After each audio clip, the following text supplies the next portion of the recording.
Welcome back to Movie Recaps. Today I will show you a horror drama film from 2019, titled Down. Spoilers ahead. Watch out and take care. Jennifer is one of the last people left in the office on a Friday night. She's going to catch a plane to New York for the extended weekend to see her ex-fiancé for Valentine's Day, so she writes him an email. She doesn't want to be late for her flight, so she grabs a bunch of candy and leaves the office. Simultaneously, Guy is getting ready to leave work as well. They both end up waiting for the elevator at the same time. Jennifer gets on the 49th floor and he joins her on the 42nd. Guy immediately starts chatting with her and joking. She replies but doesn't seem interested in having a conversation. Guy shows her an etching on the wall when the elevator suddenly stops. He tries the keys and the alarm button, but nothing works even though the electricity in the elevator seems to still be on. Guy tries opening the door, though that doesn't work either. They try waving to the fully operational camera and still no one responds to their calls. To make matters worse, none of their phones has service because they are 4 stories underground. Jennifer wonders where the security for the building is, worried that she'll miss her flight. 15 minutes later, they try calling for help and banging on the door, but no one can hear them. Guy gets the idea that there might be an escape hatch, so she awkwardly climbs on his shoulders and they check the elevator ceiling. She heard her hand a little banging on it, so he puts her down. 1 hour later, Jennifer realizes that she'll never catch her flight, and even though Guy jokes to lighten the mood, she just curses everything and everyone out. They finally introduce each other and continue with the banter that Guy had started the moment he stepped on the elevator. Since Jennifer doesn't have any water in her thermos, Guy offers her his bottle, but they joke that they should pop open the wine he had on him instead. Both of them realize that they have bottle openers in their bag and laugh about it. They don't open the wine, but she does accept his water. As a consolation prize for not having any actual food, Jennifer gives Guy some of the candy. She thinks they should save their rations though because they might end up stuck in the elevator until Tuesday. 4 hours later, Jennifer has to pee and she desperately tries to hold it in because she's too embarrassed to do it in front of Guy. He tells her to go in the corner over his coat, and when she says no, Guy suggests she relieves herself in her thermos. She makes him close his eyes and cover his ears. Guy also begins to sing and she finally pees. After that, she adds to the drawing on the elevator wall. Sometime later, they play a game and begin talking about more personal things. Guy tells her that he has no one that'll be looking for him because he's too obsessed with his job. Jennifer says she's the same. She tells him that she wanted to surprise someone in New York, but that he probably didn't even want her to come. Guy figures that it's about time that they open the wine and hands it to her. They drink to not being dead yet. Much later, they're keeping occupied by drawing each other and getting closer. Guy confesses that he'd actually seen her before in the office building. He just didn't share that because he didn't want to sound like a stalker and make her feel uncomfortable. She doesn't take it as bad as he thought she would. In fact, she laughs about it. They finish their drawings and show them to each other. Her portrait of him is more on the jokey side while his is more serious. Jennifer apologizes and takes a photo of the drawing, saying she'll make it her profile picture if they survive. Next, they talk about food, and since they're both hungry, she asks Guy to change the subject. He lists off different things and she chooses to talk about making love, gets up, and turns her camera on him, asking about the dirtiest place he's made love before. Guy's a little shy, so she shares her story first. Jennifer tells him a story about one of her ex-boyfriends in college and the time they slept together in a library. When it's Guy's turn, he still doesn't feel like sharing his story because he thinks he doesn't have an interesting one. Jennifer tells him to make up one. Guy tells a story about a hot girl that wanted to be with him during a work picnic.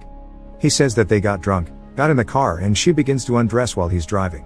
Guy gets weird and uncomfortable again, telling Jennifer that he got aroused and he had to stop. He apologizes because he thinks he crossed a line, but she says that it's cool. Guy approaches her awkwardly and kisses her, then begins to undress her. They make love in the elevator. After, Guy tells her that he could fall in love with her, but she gets away from him. Jennifer tells him that she wants to get back together with her ex. That was the reason why she wanted to go to New York and surprise him, to patch things up and make everything better. Unlike Guy, she thinks that even though their encounter was fun, they should just keep it casual because what she has with her ex is real. Jennifer is honest with him about how she feels and what her previous relationship was like. Guy, on the other hand, thinks that they connected and that her ex doesn't deserve her.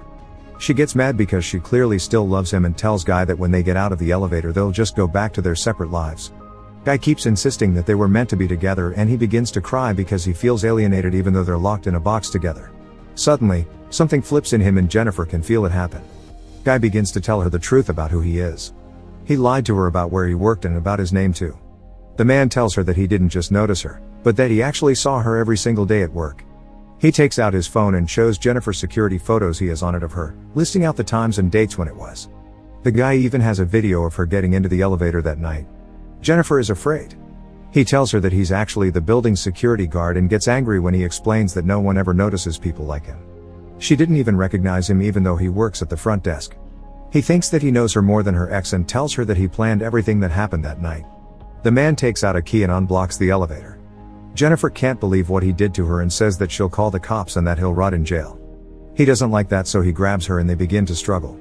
Flailing her legs during the fight, Jennifer breaks the elevator key. They continue to fight and she knocks him out with her shoe. Jennifer is afraid that she killed him, so she approaches him to check when he suddenly jumps up and knocks her down. They both remain unconscious in the elevator. After a while, Jennifer wakes to find the man conscious already. She asks him why he did it. His reasoning is that he wanted to get her away from everything so that they could connect on a human level. He says that they didn't just have a date but an entire relationship in the weekend stuck in the elevator. Jennifer thinks that he's not going to get away with it because someone will surely come to get them out. Unfortunately, she finds out that the guy has taken all the shifts for that weekend and the 2 other guards won't be coming in until the extended weekend is over on Tuesday. Jennifer asks what he'll do and he says that he would rather kill her than go back to prison. He says that he never forced her to do anything, but Jennifer tells him that he kidnapped her. That sends him into a rage spiral. When he calms down, he opens the present that Jennifer had bought for her ex-fiancé. He finds a shirt and a box in the bag. The guy puts the shirt on and tells Jennifer to open the rest of the present. Jennifer opens the box to reveal cigars, complete with the necessary tools, like the cigar scissors and lighter. He lights a cigar and taunts Jennifer further, even saying that she could have gotten her ex back with all the nice gifts. In a gust of irony, he wishes her a happy Valentine's Day. Sometime later, the guy apologizes to Jennifer for scaring her and asks her if they can reconcile. He asks for another chance and tells her that she doesn't have to answer right away, but to think about it. The guy comments on the travel ad that's playing in the elevator, saying that the people in the video look happy together. He tells Jennifer that he'll take her to the resort from the ad one day. He's bothered by the neon light in the elevator that isn't working, so he breaks it with Jennifer's thermos. The guy realizes that the light bulbs under the ceiling panels must get replaced sometime. He thinks that he can get that panel off and get out of the elevator thought there. As he breaks it open with the thermos, Jennifer stands up next to him. He asks Jennifer to give him a boost to get up there, promising that he'll come back for her. However, Jennifer thinks it would be easier if he gives her a boost because she doesn't have enough strength to do it. He doubts that she'll want to come back for him and she'll call the cops. Jennifer tells him everything that he wants to hear and convinces him to give her the boost. She gets on his shoulders and pulls out of the elevator. The guy tells her where the ladder and the door are, happy that they finally managed to escape. Jennifer turns around and gives him the middle finger, pissing him off. As she climbs the ladder, he finds a way to get out of the elevator too. The guy binds 2 pieces of clothing together and throws them over the elevator beam.